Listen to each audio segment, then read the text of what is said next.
And please show me your hands! Show me your hands now! What's your name? Jack.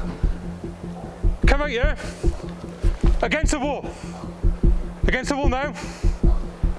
Is there anyone else in there with you? Who else is in there? Be straight with me now.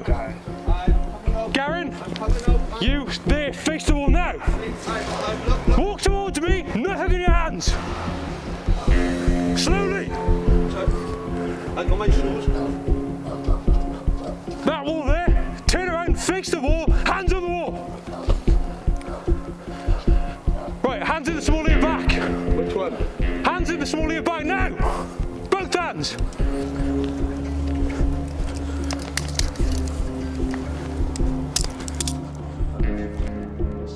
Plastic bag.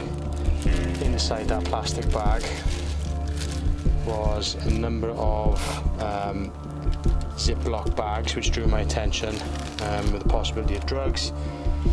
Also in the bag was a white, I don't know if you can see, there's a white jewellery style box, and inside that was rolled up tissue which upon picking up was quite weighty. Initially thought it might be drugs, and whilst looking inside without touching them I can see that there's three what look to be 9mm or pistol style bullets.